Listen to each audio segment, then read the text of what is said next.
ایک اور سوال ہے، کیا ناخن اور بال کاٹنے سے قربانی کا ثواب ملتا ہے؟ دیکھیں، ناخن اور بال کاٹنے کا جو حدیث میں حکم آیا ہے بقرعید کے متعلق، تو آقا علیہ الصلوۃ والسلام نے ارشاد فرمایا، مسلم شریف کے اندر حدیث موجود ہے، آقا علیہ السلام نے ارشاد فرمایا کہ جب کوئی انسان یہ ارادہ کرے کہ ہمیں قربانی کرنا ہے تو اس کو چاہیے کہ چاند نظر آنے کے بعد، ذی الحجہ کا جب چاند نظر آ جائے تو اس کے بعد جب تک وہ قربانی نہ کر لے اپنے ناخن اور بالوں کو نہ تراشے، اپنے ناخن نہ تراشے، بالوں کو نہ کٹوائے۔ تو یہ اس کے لیے افضل عمل ہے، یہ اس کے لیے بہتر ہے کہ وہ ایسا نہ کرے، اور جیسے ہی وہ قربانی کر لے اس کے بعد اپنے ناخن یا بالوں کو کاٹ سکتا ہے۔ اور اگر کوئی حکم نہیں ہے، ایسا نہیں ہے کہ وہ واجب ہو، فرض ہو، ایسا نہیں ہے، یہ افضل ہے، بہتر ہے کہ وہ ناخن بالوں کو نہ کاٹے، اور یہ اس کے لیے یہ افضلیت ہے جو قربانی کر رہا ہے۔ لیکن اگر اس پر کوئی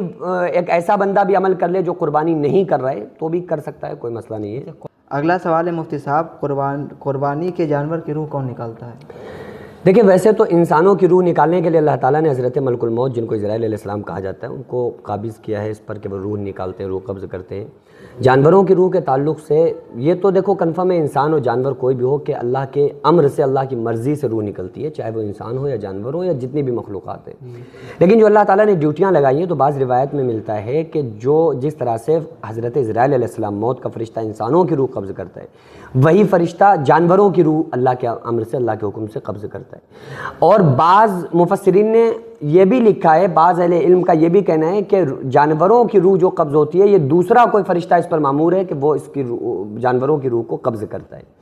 بہرحال عقیدہ انسان کا یہ ہونا چاہیے کہ اللہ تبارک و تعالیٰ کے امر سے موت آتی ہے، چاہے وہ انسان ہو یا جنات ہوں یا دنیا کے اندر کوئی مخلوقات ہو، اللہ کے امر سے ہی، اللہ تبارک و تعالیٰ کا جب حکم ہوتا ہے جبھی اس انسان کی روح نکلتی ہے۔ بہرحال روح نکلتی ہے اللہ کی طرف سے، نکال کون رہا ہے اس میں اختلاف ہے، بعض لوگ کہتے ہیں کہ فرشتے، اور بعض لوگ کہتے ہیں عزرائیل علیہ السلام، بعض کہتے ہیں اور دوسرے فرشتے۔ بہرحال اللہ کے امر سے ہی روح نکلتی ہے۔ اچھا، گھر میں اگر 2-4 لڑکے پیسہ اکٹھا کریں اور وہ اپنے والد کے نام سے قربانی کروانا چاہیں تو کیا جائز ہوگی؟ اس میں ایک صورت یہ ہوگی کہ اگر وہ جو لڑکے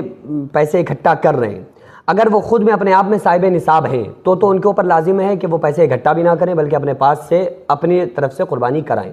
لیکن اگر وہ صاحب نصاب نہیں ہیں، ان کے پاس اتنا پیسہ نہیں ہے، وہ ایسے ہی چاہ رہے ہیں کہ نفلی قربانی ہم اپنے والد کی طرف سے یا کسی کی طرف سے کروا دیں، تو وہ اپنے بچے جو بھی پیسہ وغیرہ اکٹھا کر کے کسی ایک کی نیت سے، کسی ایک کی طرف سے اس کی اجازت لے کر قربانی کروا سکتے ہیں، جائز ہے۔ تو وہ نفلی ہوگی، واجب؟ جی بالکل نفلی ہوگی، واجب اس کنڈیشن میں جس کے اوپر واجب ہے، جبھی وہ وجوب ختم ہوگا، ادا ہوگا، اور جس پر واجب ہے ہی نہیں تو پھر وہ جتنی بھی پھر قربانیاں ہوں گی وہ سب نفلی کہلائی جائیں گی، وہ واجب نہیں ہوگی۔ آخری سوال، پھر اس ویڈیو کو یہیں پر مکمل کرتے ہیں۔ آخری سوال ہے، قربانی اور عقیقہ ایک ساتھ کر سکتے ہیں؟ دیکھیں، قربانی انسان کے اوپر واجب ہے، عقیقہ انسان کے لیے سنت ہے۔ تو اگر کوئی انسان یہ چاہ رہا ہے کہ عقیقہ اور قربانی ایک ساتھ ہم کرا دیں تو اس صورت میں یہی ہوگا کہ جو انسان صاحب نصاب ہے اس کو بڑے میں سے ایک حصہ یا چھوٹے جانور کو لینا پڑتا ہے۔ تو اگر وہ عقیقہ بھی کروانا چاہ رہا ہے چھوٹے جانور میں تو پھر ڈبل حصہ لے، عقیقے کا الگ جانور خریدے، قربانی کا الگ خریدے۔ بڑے جانور میں سے حصہ لے رہا ہے تو پھر 2 حصے لے، یا اپنے نام سے 2 کرا رہا ہے تو پھر عقیقہ بھی کروانا ہے تو اس کے لیے الگ سے لے۔ بہرحال ایک جانور میں 2 کی نیت سے